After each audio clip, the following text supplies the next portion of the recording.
This video is on hypertension.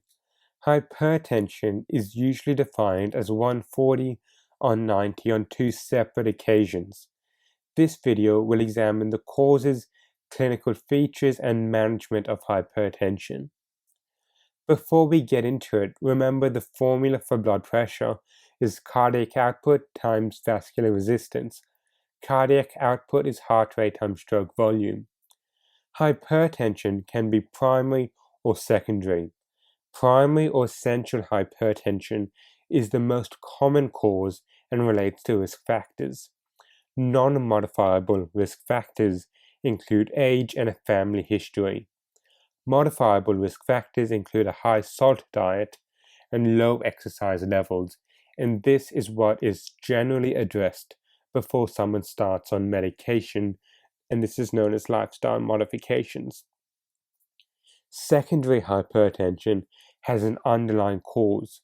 You would suspect a secondary cause of hypertension if the systolic pressure is very high, like 180s. Medications aren't helping, or in a younger population without the risk factors. Common secondary causes include renal disease, such as renal artery stenosis, and this is because there is increased renin-angiotensin and angiotensinogen activity, leading to sodium retention and hence increased blood volume and thus stroke volume, thinking back to our formula. Endocrine causes are also important to consider. Conn syndrome or high levels of aldosterone result in low potassium, and you can also get a metabolic acidosis. Cushing syndrome or excessive levels of cortisol can present with a moon face, buffalo hump, and petechiae. Pheochromocytoma or adrenal gland tumor is a rare cause. Obstructive sleep apnea is a possible cause and would be implied if there is loud snoring, potentially causing a partner to move out of the bedroom, and in people with a larger body habitus. This is because sleep apnea causes a sympathetic response leading to hypertension. Coarctation of the aorta may present in younger patients with a radiofemoral delay. On examination, you would of course assess blood pressure, so differential blood pressure on either arm implies one side is being blocked. The blockage could be due to subclavian stenosis, brachial stenosis, or a flap from an aortic dissection.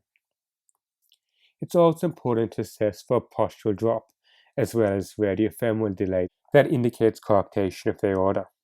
Fundoscopy may reveal retinopathy or papilledema. Abdominal palpation checks for renal masses and an abdominal aortic aneurysm. Auscultation around the umbilicus may pick up renal bruits. Around the costovertebral area may pick up a renal AV fistula. Examination should also look for causes of secondary hypertension. Complications relate to the heart having to pump for too long against high pressures. So the left ventricle will undergo hypertrophy, but then eventually get tired or decompensate and lead to heart failure. Hypertension predisposes to ischemic heart disease, ischemic stroke, intracerebral hemorrhage, and end organ damage. So now these are the pharmaceutical management of hypertension. I'm not going to go through the mechanism of action and side effects of all of them because they are on the sheet. But I do want to highlight that ACE inhibitors are renally protective in the long run, though they may cause an AKI due to dilation of the outgoing renal arteriole. They have a common side effect of dry cough, and this is because of the increased activity of the kallikrein system and production of bradykinin. So if this is not being tolerated by patients, they can be switched to an angiotensin receptor antagonist, as they have a similar mechanism without the cough. Another common side effect to know is peripheral edema from calcium channel blockers and bronchospasm in beta blockers. I've also highlighted some useful combinations that are used in common comorbidities, as well as combinations you must avoid to have a look at. Thank you for watching. If you learned something, please tell a friend who may also find it useful. Don't forget to follow us on Instagram at MidnightMed1200.